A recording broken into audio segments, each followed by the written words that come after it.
دوستانو سلامونه. نن تاسو ته یو داسې برنامې په اړه معلومات درکوم چې هغه سره کله تاسو ته څوک لیکلی پیغام دررسوي او بیرته یې ډیلیټوي. نو دې سره به تاسو کولی شئ چې تاسو هغه لیکلی پیغام یا پیغامونه چې تاسو استولي بیرته ډیلیټ کړي هغه تاسو ووینئ.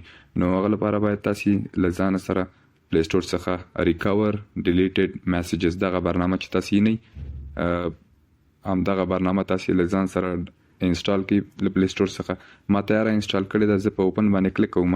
اوپن باندې چې کلیک وکړئ او څه اجازه او پرمیشن هغه به تاسو نه غواړي هغه تاسو الاو کړئ. نو دلته تاسو زه به تاسو ته په عملي بڼه باندې هم هغه کوم دغه او زه د خپل بل واتس اپ څخه مې دلته دې هغه ته دې واتس اپ ته پیغام استوم. پیغام چې مې واستو نو هغه نه وروسته او دلته تاسو لیدلی شئ. زه به واتس اپ خلاص کړم. ته ګورئ سلام څنګه.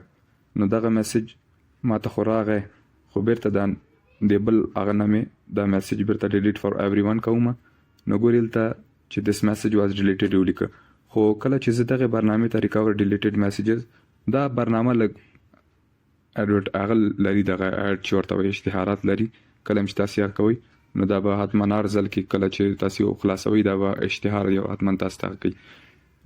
نو زه ګورئ دلته په دغه نوټیفیکیشنز کې ګورئ دلته سلام څنګه، یعنی دغه چې ما ته پیغام راستولی دې ترڅنګ تاسو وایس میسیج او همداسې میډیا چې ورته وایي انځورونه او همداسې ویډیوګانې چې تاسو ته استولي او بیرته به ډیلیټ کړي هغه هم کولی شي دغه ډیلیټډ میډیا کې تاسو کولی شئ چې دا در سره هغه کوي. ګورئ دلته کله چې یو څوک تاسو ته وایس میسیج رالیږي یا کوم ویډیو نو دلته تاسو لیدلی شئ ډیلیټډ میډیا کې هم دغه کولی شي. خو دغه برنامه یا دغه کوم اپشن چې د میډیا چې ویډیو همداسې وایس میسیج دا 3 ورځې دپاره فری دی.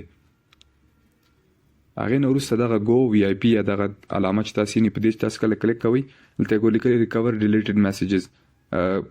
کله چې تاسو دغه پیسې هغه کوئ مثلا دا برنامه اخلي هغه بیا یو طریقه ده د ګوګل هغه له لارې ګوګل پلی هغه له لارې هغه کېږي دغه. نو تاسو یې هغه کوئ چې دې کې بیا کله چې دا برنامه څه پیسې به لري مثلا چې څومره $2 به د میاشتې د کالو مختلف ډولونه دي. نو دلته ګیټ ډیلیټډ چیټس تاسو دې سره ډیلیټ شوي میسیجونه چې دي هغه هم کولی شي لیدلی شئ یا ترلاسه کولی شئ. دې ترڅنګ ګیټ ډیلیټډ میډیا کې هم د انځورونو ویډیوګان راځي. اوټو سیو سټیټس نو دې سره هر څه سټیټس یې اتومات تاسو هغه کولی شئ ستاسو موبایل ته به هغه کېږي. ترڅنګ یې دا ریموو ایډز لیکلي دي. ریموو ایډز دې کې کله چې تاسو دا برنامه هغه کوئ واخلئ په پیسو باندې نو هغه سره به تاسو ته د اشتهارات چې دي اډونه اډورټایزمنټ هغه چې ورته د دې ویډیوګانې مخې ته به نه راځي نه به انځورونه. خو ښه خبره یې دا ده چې یو 3 ورځې پورې ورته لیکلي 3 days free trial then percentage monthly، یعنی 3 ورځې پورې تاسو یې کولی شئ ځان سره فری یا وړیا استفاده کولی شئ. نو دا وه د نن ورځې ویډیو. که خوښه شوې مې وي در سره لایک یې کړئ. که کوم نظر یا پوښتنه لرئ له موږ سره یې د کامنټ له لارې شریکه کړئ.